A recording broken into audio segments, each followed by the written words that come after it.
Izinkan saya untuk memperkenalkan narasumber kita hari ini. Beliau adalah Kepala Sekolah SMA Negeri 1 Karangintan.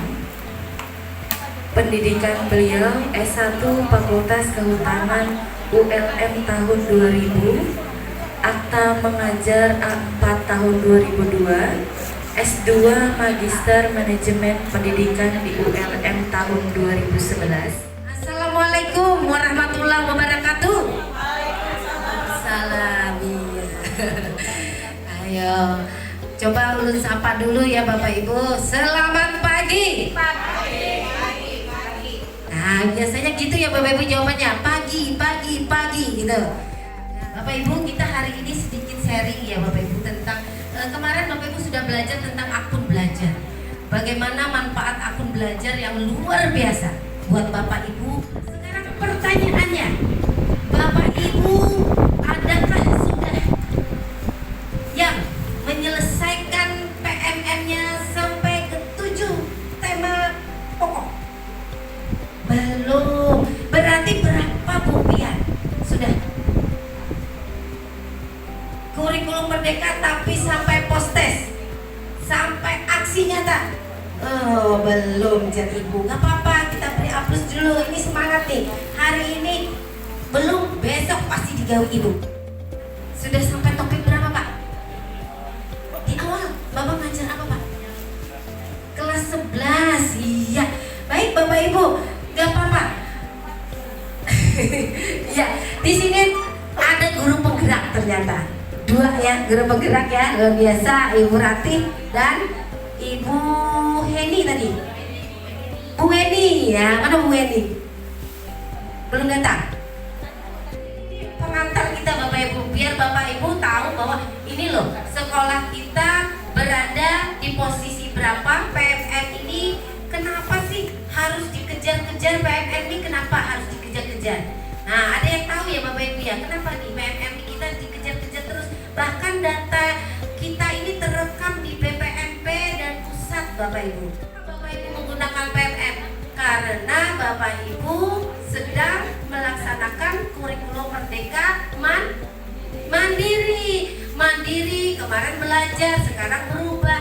Kalau belajar kemarin Bapak Ibu masih transisi dari kurikulum 2013 ke kurikulum Merdeka, maka tahun ini Bapak Ibu sudah menggunakan kurikulum Merdeka berubah. Jadi tidak ada lagi yang menggunakan transisi atau yang belajar harus full kurikulum Merdeka. Kenapa PMM ini begitu pentingnya Bapak Ibu? Tidak hanya sekolah penggerak maupun sekolah kurikulum mandiri, karena PMM adalah bagian indikator penilaian rapot pendidikan. Jadi Bapak Ibu, kita dalam menggunakan akun itu memang harus bijak. Jadi tidak boleh kita menggunakan akun untuk hal-hal yang tidak penting dan tidak untuk peningkatan pembelajaran di kelas. Sampai sini ini ya Bapak Ibu ya, lewat ya. Nah, sekarang Bapak Ibu lihat, ada 7 topik utama Bapak Ibu yang harus sebenarnya yang harus kita kuasai. 1. Merdeka belajar. Bapak Ibu harus paham dulu nih Merdeka belajar. 2. Kurikulum Merdeka. 3. Perencanaan pembelajaran. 4. Tentang asesmen. Karena Bapak Ibu nanti terjun ke lapangan, kurikulum Merdekanya harus paham dulu. Kemudian perencanaan pembelajarannya, bagaimana Bapak Ibu tidak membaca atau menyimak PMM kalau Bapak Ibu nanti menyusun modul ajarnya seperti apa kalau tidak menguasai materi perencanaan pembelajaran. Jadi nanti ujung-ujungnya adalah implementasi ya Bapak Ibu. Kemudian menyesuaikan pembelajaran dengan karakteristik peserta didik. Kalau Bapak Ibu tidak menyimak dengan baik materi topik pada PMM tentang penyesuaian pembelajaran karakteristik, maka tentu saja Bapak Ibu kan kebingungan mempraktekkan pembelajaran yang berdiferensiasi, yang berfokus kepada anak didik di kelasnya masing-masing. Itu akan kebingungan Bapak Ibu, gimana ini pembelajaran kita? Apakah pembelajaran kita seperti yang dulu-dulu saja? Kemudian profil pelajar Pancasila. Nah, kita menuntun anak kita Bapak Ibu dalam belajar agar dia menemukan potensi bakatnya. Ia dapat belajar sesuai kebutuhan. sesuai dengan kemampuan kompetensi dasar si anak, sehingga nanti kita ingin mewujudkan generasi profil pelajar Pancasila. Nah, silakan Bapak Ibu dibuka sendiri PMN-nya, sudah ada, sudah dibuka PMN-nya. Nah, kendalanya apa kira-kira ya?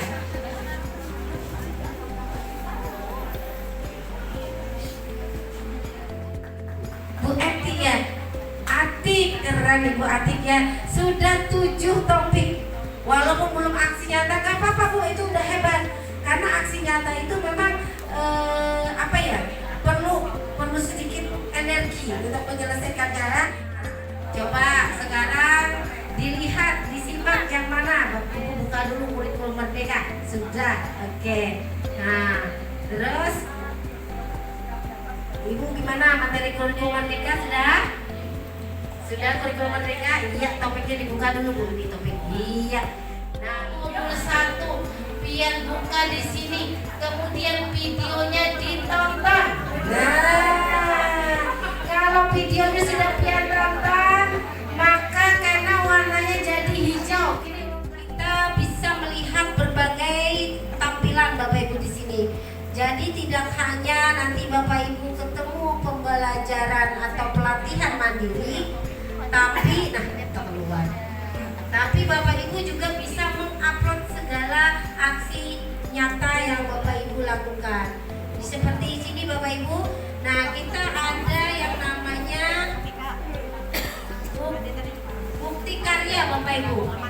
Bukti karya. Nah, ini Bapak Ibu bukti karya kami. Kita buka karya saya. Karya saya di sini. Nah, di sini ada pilihan Bapak Ibu, ada artikel, bahan ajar ya. Sudah semakin panas, semakin tinggi ya semangatnya. Post-testnya sudah diselesaikan dengan cepat juga. Jadi tidak bingung, langsung selesai tadi tanpa harus mengulang 2-3 kali. Sekali tancap langsung gol. Wah, luar biasa. Baik Bapak Ibu, ini kita beralih ke topik berikutnya.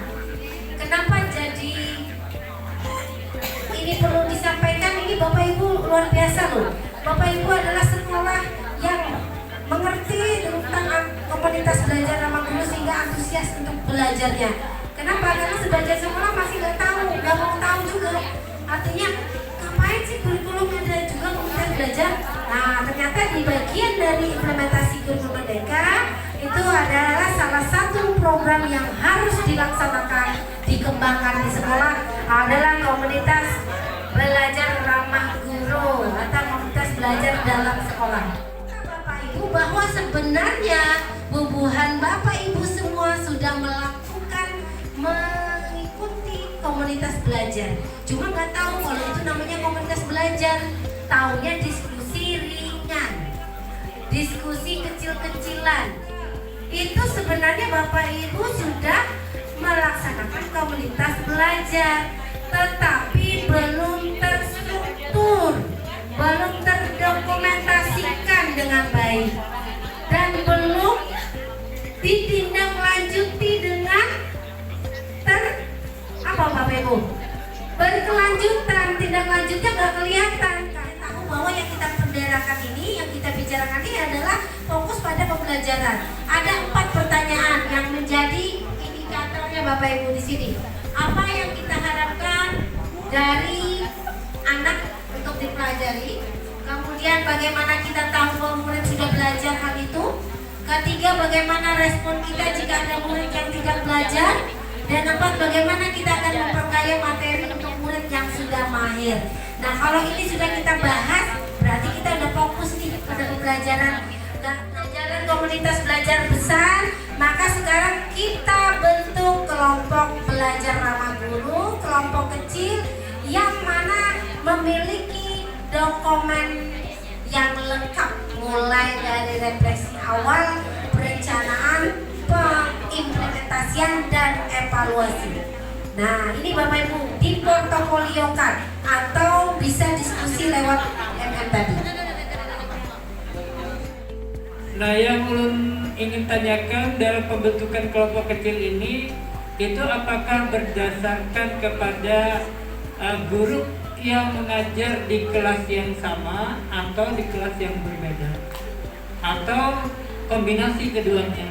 Ya demikian Bu itu. Kecil itu Bapak Ibu, memang tadi per mata pelajaran. Kenapa tadi ada tik dimasukkan ke bahasa? Tik dimasukkan bahasa itu karena tik itu boleh dia masuk ke mana saja. Mau ke bahasa kah, mau ke matematika boleh. Kalau tik itu sifatnya umum, bebas. Tapi kalau yang lain nggak bisa. Kalau Bang IPA gabung IPS nggak bisa. Tapi kalau IPS, IPS saja. IPS berarti kelompok IPS, geografi, sejarah itu ya, sosiologi Pak ya. Kalau IPA berarti biologi, fisika, kimia gitu. Nah, lalu sekarang kelompok yang kecil itu apakah hanya guru pengajar yang sama? Tidak. Seluruh guru yang ada di sekolah matematika semua gabung. Entah itu kurikulum Merdeka kan, kurikulum 2013 masuk semua. Tanya sedikit ya Bu ya, saya baru terlibat untuk terjun di kurikulum Merdeka ini kan baru di kelas 11 sekarang ini Bu. Jadi baru menjalankan. Jadi saya tentunya butuh mungkin ya pengalaman langsung dari Ibu ya sebagai ilmu buat kami dalam penerapannya. Kan seperti yang itu ya, komunitas belajar dalam sekolah sudah berpusat pada pembelajaran murid. Terus saya juga ada membaca, termasuk di dalam membuat tujuan pembelajaran, kita melibatkan siswa di dalamnya ya Bu ya. Saya untuk hal ini meminta Ibu untuk menceritakan pengalaman tentang penerapan yang sudah Ibu terapkan. Mungkin itu nantinya akan menjadi pengalaman buat kami, ya kan Bu? Untuk proyek ini kita menilainya Bu, menilai proyek itu kalau yang saya baca sih harus buat rubriknya, ya kan? Rubriknya itu harus ada. Dan saya minta Ibu menjelaskan tentang ini supaya kami kan bisa belajar untuk menerapkan bagaimana yang benarnya. Juga termasuk dalam hal menentukan proyek itu sendiri Bu. Ya kan, karena kan berpusat kepada siswa tadi ya. Itu ada namanya asesmen awal pembelajaran.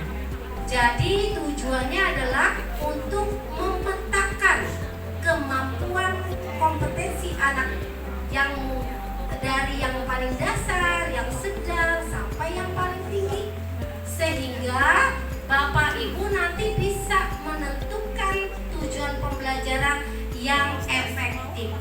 Jadi Bapak Ibu tujuan pembelajaran misalnya nih di sekolah SMA 4 sama mungkin guru kawan pian yang sama-sama mapelnya di sekolah SMA 3 kan itu belum tentu sama, karena Bapak Ibu yang tahu kondisi anak-anak kita. Makanya kurikulum Merdeka ini adalah kurikulum yang sangat fleksibel. Materinya boleh sedikit tapi mendalam. Tidak perlu harus banyak, tapi kita hanya mengejar materi. Tidak boleh mengejar materi Bapak Ibu, karena orang yang mengejar materi itu disebut materialistis, kompetensi dasar anak. Lalu boleh saja Bu, tujuan pembelajaran itu sedikit, tidak usah banyak, yang penting tercapai. Daripada banyak tapi akhirnya kita kejar-kejaran sama materi. Toh nanti di akhir fase, mereka selain fase di kelas 12 kan ujian sekolah diolah oleh Bapak Ibu guru juga soalnya kan. Jadi yang tahu yang detailnya kita, yang tahu kemampuan anak kita sejauh mana kita, yang mengolah model soalnya susah, sedang, atau yang gampang itu kita. Nah, jadi yang kita bahas itu tadi adalah hal-hal yang berhubungan dengan permasalahan anak. Lalu Bapak Ibu, kita pertama harus sosialisasi bersama teman-teman dulu. Baru nanti kita lihat analisis dari data apa tadi? Asesmen, diagnostik. Kita tahu dulu latar belakang orang tua, keadaan ekonominya, terus bagaimana tingkat budayanya dan sebagainya. Baru kita nanti bisa melihat sejauh mana kearifan lokal yang ada di sekolah, di daerah masyarakat sini sekitar. Baru kita bisa merancang kearifan lokal. Contoh kayak kami di Karangkintan. Karangkintan itu Bapak Ibu, masyarakatnya banyak adalah petani ikan. Namanya apa ya kalau petani ikan nih? Nelayan. Kalau nelayan bisa di pantai, kalau ini berisi kolam. Nah, menambak, istilahnya menambak ikan, iwak, nila yang paling banyak. Dan rata-rata masyarakatnya tidak mesti punya tambak tapi menggali di tambak seperti itu. Maka rata-rata anak-anaknya bisa tuh menyiang, itu mengumpan iwak, menangkap iwak, itu bisa karena mereka hari-hari membantu orang tua di sela-sela kesibukan belajar di sekolah. Misalnya Sabtu Minggu mereka bantu orang tua.